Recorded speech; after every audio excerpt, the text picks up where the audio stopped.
Il y a récemment eu une fuite de documents internes de Facebook, suivie de témoignages de plusieurs employés. La presse américaine a appelé cela Facebook Files. Mais c'est passé relativement inaperçu dans l'actualité française. Donc on va en parler. Mais avant d'attaquer le fond du problème, voici un petit top 8 en vrac de trucs que Facebook a découvert sur son propre fonctionnement et s'est vite dépêché d'enterrer sous un terrain vague à 3h du matin. Source dans la description. Numéro 8. Facebook savait que des adolescentes sur Instagram ont rapporté en très grand nombre que l'application causait des dégâts à l'image de leur corps et à leur santé mentale. Mais c'est bien gardé de le dire. Numéro 7. Facebook savait que son système de modération faisait un énorme double standard entre les célébrités et les utilisateurs ordinaires. Mais c'est bien gardé de le dire. Numéro 6. Facebook savait que sa décision, en 2018, de réorienter le newsfeed vers ce qu'ils appelaient des interactions importantes, avec des amis proches, par exemple, eh bien, Facebook savait que la conséquence de cela a en fait été de produire encore plus de contenu politique, outrageant et polarisant. Mais c'est bien gardé de le dire.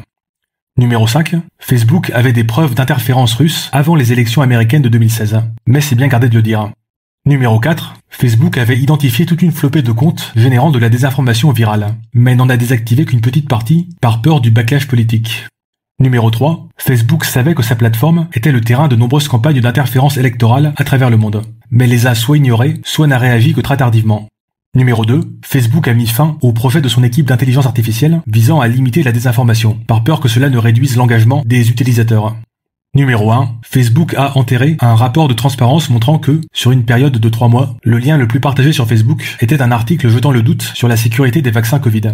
Toutes ces découvertes ont été faites par des équipes de recherche interne de Facebook, mais Facebook n'en a rien dit publiquement, et a même fait des déclarations publiques contraires à ces découvertes. Autrement dit, le problème n'est pas que Facebook manque de recherche sur ses propres failles, ou d'initiatives pour améliorer les choses, mais plutôt que tout cela est quasi systématiquement ignoré ou censuré par des managers, voire par le sommet de la hiérarchie. Bon, là, vous allez me dire, mais pauvre bisounours, ne comprends-tu donc pas que ces entreprises sont des machines à fric, dont le profit est l'unique objectif? Alors, certes, mais un point intéressant, ici, c'est que certaines machines à fric peuvent être significativement pires que d'autres sur ce plan. Et cela a à voir avec leur organisation hiérarchique. En effet, d'après plusieurs sources internes, une partie du problème vient du fait que ce sont les mêmes personnes qui, petit 1, décident d'autoriser ou non un changement dans le fonctionnement de Facebook, et, petit 2, gèrent les relations publiques de Facebook, et ses relations avec la classe politique. Ouais, ils sont payés pour donner une bonne image de Facebook, quoi.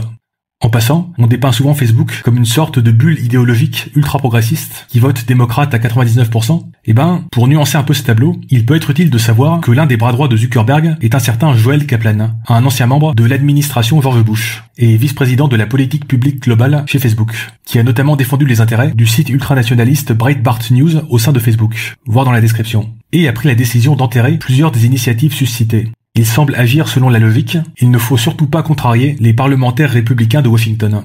Et on peut contraster cela avec Twitter, par exemple, où les décisions sur la modération et le fonctionnement de la plateforme obéissent à une chaîne de commande séparée des relations publiques et politiques. Les relations publiques sont informées de ces décisions après qu'elles aient été prises et n'ont pas leur mot à dire.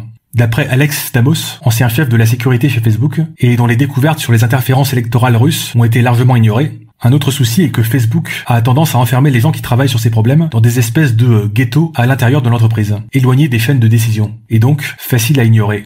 Et c'est intéressant parce que ça montre une piste d'amélioration des grandes plateformes numériques. Une amélioration qui ne se fera pas toute seule, bien entendu, il faudra les aider en leur mettant la pression, publiquement, politiquement et médiatiquement. En gros, pour le moment, Facebook s'en tire à peu près en faisant du ethical washing. Ils disent « Hey, regardez, on a plusieurs équipes qui travaillent sur les problèmes éthiques. » Oui, sauf qu'ils mettent tout leur travail à la poubelle dans l'immense majorité des cas, comme on l'a vu.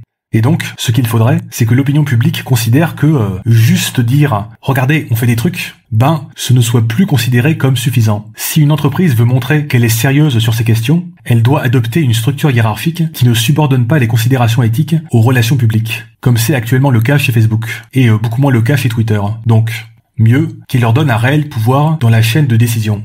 L'étape suivante de la pression serait la peur que le gouvernement intervienne en ce sens. Ce qui, idéalement, pourrait pousser Facebook à effectuer préventivement ce genre de réforme interne, pour échapper à une régulation encore plus contraignante. Bref, ce qui semble clair aujourd'hui, c'est que certaines grandes plateformes ont déjà les connaissances nécessaires pour devenir beaucoup plus bénéfiques pour la société. Et une grande partie de leurs employés souhaitent vraiment que les choses s'améliorent en ce sens. Et ce qui nous sépare de cela, ce sont les vétos que posent quasi systématiquement un petit nombre de managers cyniques. Et le message qu'il faudrait envoyer à ces plateformes, c'est Vous voulez conserver une bonne image de marque? Si vous voulez être crédible, commencez par faire votre réforme institutionnelle interne. Petit ajout de dernière minute, une interview vient juste de sortir d'une certaine Frances Haugen, qui est une sorte de Edward Snowden de Facebook dans cette affaire. Et ça alourdit encore plus le dossier. Voir lien dans la description. Alors, que pensez-vous de tout ça? N'hésitez pas à le dire en commentaire.